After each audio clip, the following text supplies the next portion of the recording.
Welcome to today's headlines.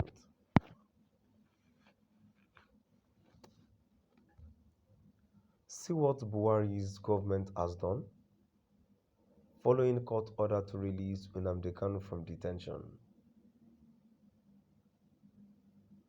See what Buhari's government has done following court order to release Nnamdi Kanu from detention.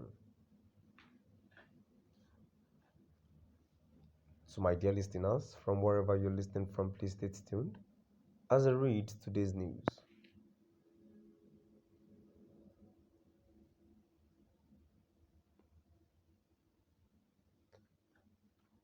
According to The Nation,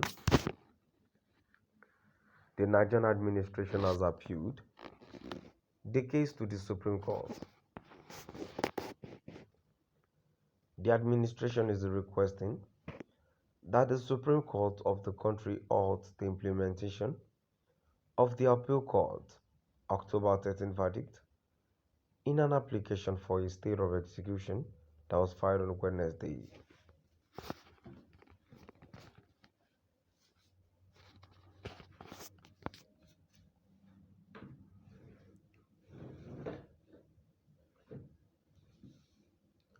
The IPOB leader was exonerated by the appeal court, which also prohibited any lower court from considering more allegations against him.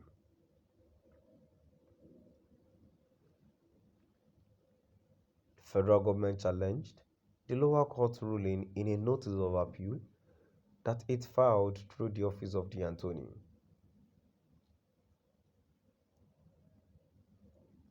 General of the Federation, AGF, setting forth 7 grounds for doing so.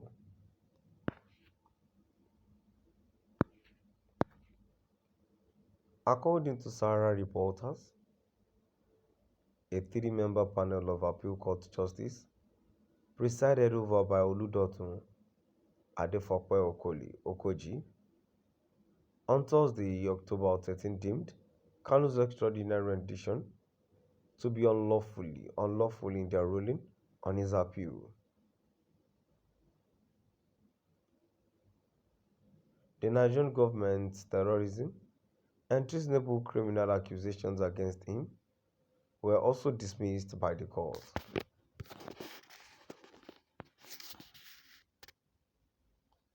The appeal court determined that Kanu forced rendition to Nigeria violated all known national and international rules, rendering the terrorism case against him ineffective and illegal.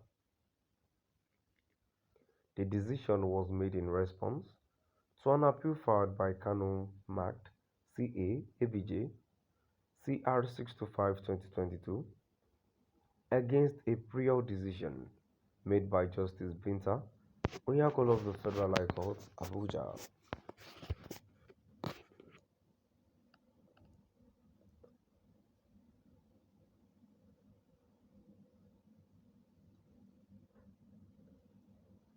In his ruling, Justice Adefope Okoji deemed Kanu's kidnapping from Kenya and subsequent return to Nigeria to be unconstitutional and illegitimate.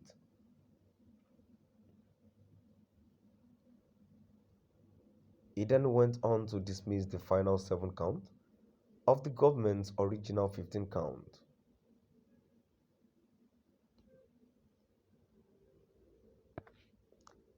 In a previous decision,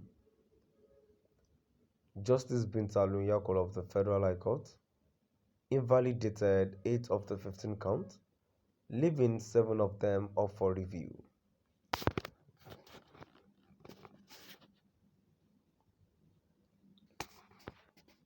However, the appeal court determined that the allegations were unfounded because the Nigerian government broke all regulations by extraditing Kanu to its country.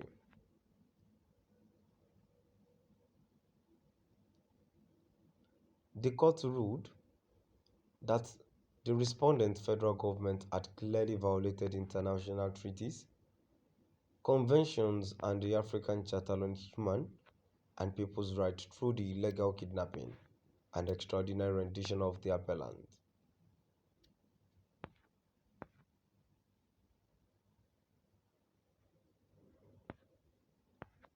The trial court lacked jurisdiction to try the appellant on the retained court of the accusation.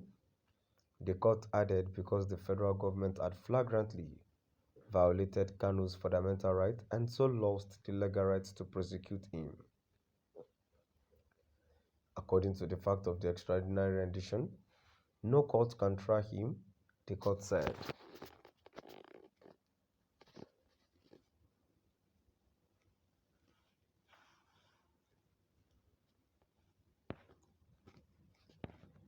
However, Justice Adefokolo Koji ruled that the appeal was successfully because issue 1, which deals with jurisdiction, has been settled in the appellant's favor.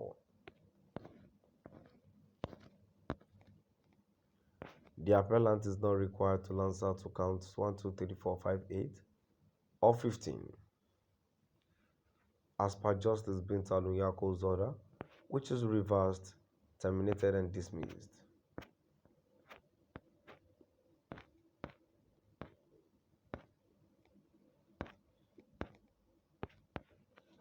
According to the Nation, the Nigerian administration has appealed to the case to the Supreme Court.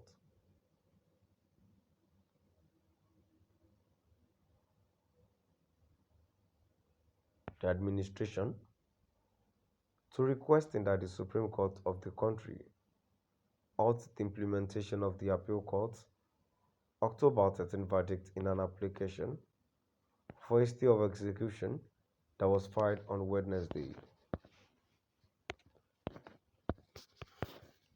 The High Public Leader was exonerated by the appeal court, which also prohibited any lower court from considering more allegations against him.